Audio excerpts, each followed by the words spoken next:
Hello दोस्तों, स्वागत है आपका क्रेजी जैक ट्यूटोरियल की एक और नई क्रेजी सी वीडियो में। मैं हूं गौरव और आज की इस वीडियो में मैं आप सभी लोगों को सिखाने जा रहा हूं कक्षा 10 के गणित से प्रश्नावली 5.1 के क्वेश्चन नंबर 1 को। क्वेश्चन नंबर 1 के दूसरे वाले भाग का हल हम आज की इस वीडियो में करेंगे। इससे पिछली वाली वीडियो में मैंने जो पहला वाला भाग था उसको हल कर दिया था। आगे इसी प्रकार से वीडियो बाय वीडियो हम लोग हर क्वेश्चन को हल कर लेंगे। वीडियो की नोटिफिकेशन पाने के लिए आपसे सब्सक्राइब कर लेना एंड जो बेल नोटिफिकेशन है उसको भी ऑल पर सेलेक्ट कर देना। देखिए दोस्तों, जो क्वेश्चन नंबर 1 है उसमें तो हमें कहा गया था कि निम्नलिखित स्थितियों में से किन स्थितियों में संबंध संख्याओं की सूची एपी है और क्यों है। ठीक है, यही हमें कहा गया है इसमें। ठीक है, इसका जो दूसरा वाला क्वेश्चन है, देखिए दोस्तों, इसमें हमें कहा गया है कि किसी बेलन सिलेंडर में उपस्थित हवा की मात्रा जबकि वायु निकालने वाला पंप प्रत्येक बार बेलन की शेष हवा का 1/4 भाग बाहर निकाल देता है। ठीक है, तो ये हमें दिया गया है। क्वेश्चन बड़ा ही सिंपल है दोस्तों। इसको हल करने की शुरुआत हम लोग क्वेश्चन को समझने से करेंगे। देखिए, क्वेश्चन नंबर 1 में हमें यही कहा गया है कि ये जो स्थितियां हमें दी गई हैं, क्या यह एपी बनाती हैं, और बनाती हैं तो क्यों बनाती हैं, यही हमें सिद्ध करना है। इसका दूसरे वाले क्वेश्चन में देखिए हमें दिया गया है कि किसी बेलन, कोई सिलेंडर है, बेलन है, ठीक है, उसमें हवा है, उसमें उपस्थित हवा की मात्रा जबकि वायु निकालने वाला पंप, इसमें इस बेलन की जो हवा है वो एक पंप बाहर निकाल रहा है। कितनी हवा बाहर निकाल रहा है? 1/4। बेलन की शेष हवा का 1/4 भाग बाहर निकाल दे रहा है। समझ गए? तो सिंपल सी बात है कि एक सिलेंडर है, बेलन है, उसमें हवा भरी हुई है और एक हवा निकालने वाला पंप है जो प्रत्येक बार में 1/4 भाग उसमें उपस्थित हवा का बाहर निकाल दे रहा है। तो इसी को हम लोग क्या करेंगे, क्वेश्चन को हल करेंगे और सिद्ध करेंगे।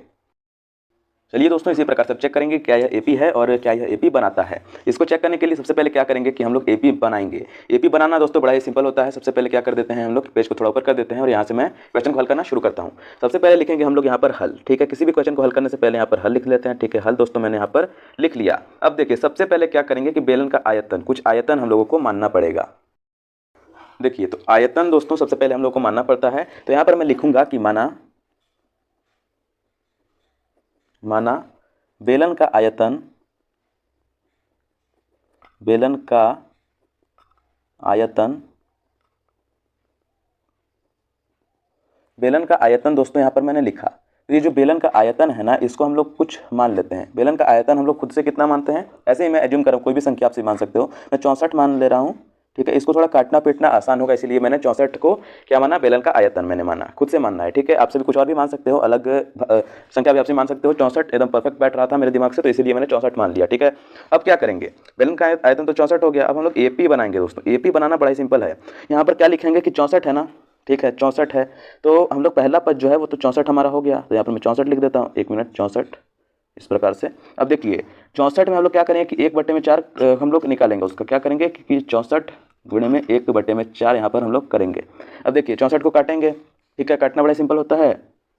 16 चौका 64 होता है, तो यहाँ पर इस कट गया 16 बार में, 16 बार में कटा। तो यहाँ पर मैं लिखूंगा कि आगे, इसके आगे मैं सोल्व करूंगा।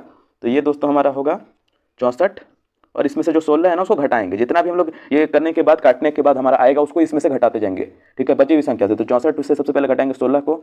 64 से 16 गया, कितना बचा दोस्तों हमारा? 48 बच गया, 48 बचा। ठीक है, इसके बाद देखिए अब क्या करेंगे, और ये 48 है ना दोस्तों, इसको हम लोग भाग करेंगे, उससे इससे काटेंगे। ठीक है, क्या करेंगे कि 48 में यहाँ पर लिखूंगा 48 गुने में 1/4 करूंगा। अब देखिए 48 कितने बार में कटेगा?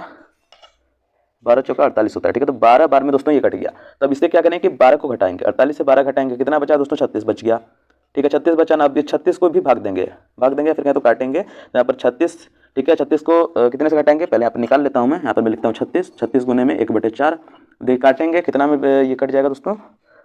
9 चौका 36 होता है, तो यहाँ पर 9 बार में घट जाएगा। ठीक है, तो इस प्रकार से हम लोग क्या करते हैं कि 9 को घटा देते हैं। 36 में से 9 को जब हम लोग घटाएंगे तो हमारा मिलेगा 27। ठीक है, तो इस प्रकार से ये जो है ये एपी हमारी बनी।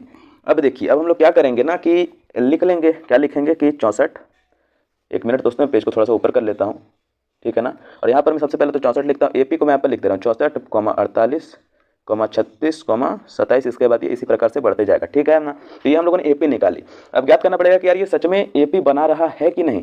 एपी का मतलब क्या होता है? समांतर श्रेणी होता है।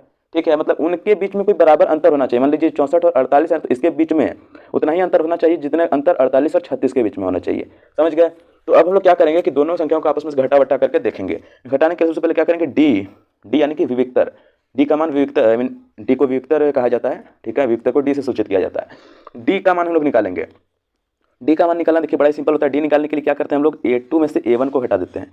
A2 यानी कि दूसरा वाला पद, A1 यानी कि पहला वाला पद। समझ रहे हो ना? तो अब देखिए क्या करते हैं, इसी प्रकार से इसको मैं यहाँ पर रख लेता हूँ। देखिए A2 है हमारा 48 और माइनस करेंगे A1 यानी कि 64। 64 को घटाएंगे कितना आएगा दोस्तों, हमारा आएगा सबसे पहले 16 आएगा। छोटी संख्या से बड़ी संख्या घटी है तो यहाँ पर माइनस का निशान लगेगा। उसी प्रकार से देखिए अब यहाँ पर तीसरे पद से दूसरे पद को घटाएंगे तो ये आएगा हमारा 36 माइनस 48, ठीक है ना। इसको जब हम लोग घटाएंगे दोस्तों तो बचेगा, क्या बचेगा हमारा बचेगा -12, ठीक है, -12 बराबर का निशान लगा देंगे। अब देखिए अब क्या करेंगे कि ये जो हमारा 27 है, देखिए आखिरी वाला 27 है, 27 में से 36 को घटाएंगे, 27 माइनस 36 करेंगे, ये करेंगे तो देखिए कितना आएगा हमारा -9 आएगा। अब यहाँ से क्लियरली दोस्तों क्लियरली देख सकते हो कि जो डी का मान है वो कहीं भी समान नहीं आ रहा है। अगर ये समान होता यानी कि यह AP होता, अगर यह समान नहीं आ रहा है इसका मतलब यही है दोस्तों कि यह AP नहीं बना रहा है। इसी चीज़ को हम लोग यहाँ पर थोड़ा शॉर्ट फॉर्म में यहाँ पर मैं लिख देता हूँ, ठीक है।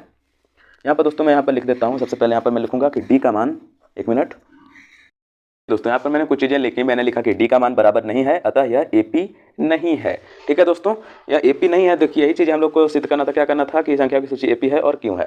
तो देखिए AP तो यह नहीं है और क्यों नहीं है वह भी हम लोगों ने डी के मान से बता ही दिया। तो इसी प्रकार से दोस्तों ये जो क्वेश्चन है इसका भी हल हम लोगों ने कर दिया है। आई होप आपको वीडियो अच्छी लगी होगी। अगर अच्छी लगी तो प्लीज़ जितने भी लोग इस वीडियो को देख रहे हो प्लीज़ एक लाइक कर देना एंड चैनल को भी सब्सक्राइब करके जो बेल वाला आइकन है उसको ऑल पर जरूर से सेलेक्ट कर दीजिएगा ताकि आपको आगे की हर वीडियो की नोटिफिकेशन एकदम टाइम पर मिल जाएगी।